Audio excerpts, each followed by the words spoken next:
Seoul/Washington, Reuters. In the latest attempt to defuse the crisis over North Korea's weapons program, South Korea urged Washington and Pyongyang to give ground to allow for talks, and U.S. President Donald Trump reiterated he would negotiate with North Korea, but only under the right conditions. Recently, North Korea has shown it is open to actively engaging the United States in talks, and the United States is talking about the importance of dialogue. South Korean President Moon Jae-in said during a meeting in Seoul with Chinese Vice Premier Liu Yandong, there is a need for the United States to lower the threshold for talks with North Korea, and North Korea should show it is willing to denuclearize. It's important the United States and North Korea sit down together quickly, he said, according to a statement from his office. South Korea, a close U.S. ally, has engaged in a flurry of talks with North Korean officials since January, hoping to use the South's just concluded Winter Olympics as a catalyst for rapprochement. But the United States has insisted that any future talks with North Korea must be aimed at that country's denuclearization, something Pyongyang has rejected. North Korea on Sunday expressed willingness for dialogue, Seoul says. Trump, who has been pushing a global sanctions campaign against North Korea to force it to give up development of nuclear missiles capable of hitting the United States, reiterated that he would like to have talks with Pyongyang, but only if the conditions were right. They want to talk. We want to talk also, only under the right conditions. Otherwise we're not talking, Trump said while hosting a meeting with state governors at the White House. We'll see what happens. That's my attitude, we'll see what happens.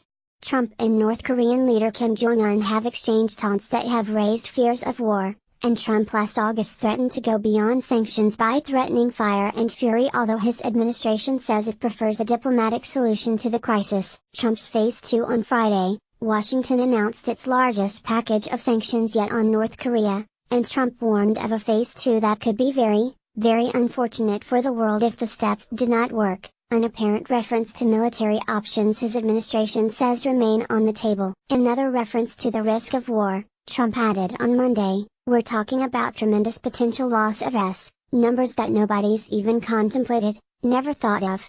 Pyeongchang 2018 Winter Olympics, closing ceremony. Pyeongchang Olympic Stadium, Pyeongchang, South Korea, February 25, 2018, South Korean President Moon Jae-in, his wife Kim Young-suk, Ivanka Trump, U.S. President Donald Trump's daughter and senior White House advisor, and Kim Yong-chol of the North Korea delegation attend the closing ceremony. Reuters/Lucy Nicholson on Monday, Trump praised Chinese President Xi Jinping as supportive UN sanctions and repeated accusations that Russia was stepping in to provide North Korea with items China used to provide.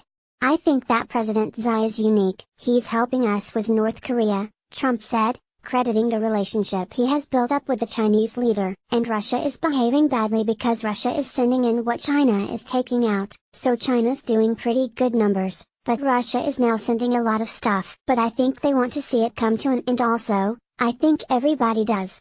North Korea has condemned the new sanctions and accused Washington of trying to undermine the improvement in inter-Korean relations. North Korean delegation. A high-level delegation from North Korea has been visiting Seoul and meeting South Korean officials, including Moon, after attending the Olympics closing ceremony on Sunday. South Korea said the delegation told Moon that North Korea was open to talks with Washington. The North Koreans attended a dinner hosted by Unification Minister Cho Myung-jaeon, where participants agreed to keep working to boost inter-Korean ties. Unification Ministry spokesman Baek Tae-han said he hoped constructive talks between North Korea and the United States could begin when an appropriate opportunity arose. The North Korean delegation, led by former military intelligence chief Kim Yong-chol, met Chung Eui-yong, security advisor for the Presidential Blue House, and other South Korean government officials for lunch on Monday. Kim Yong-chol has been accused by South Korea of being behind the sinking of a South Korean warship in 2010 that killed 46 sailors and has been the subject of protests since his visit was announced. North Korea has denied the allegations. Both sides agreed to work together for permanent peace on the Korean peninsula,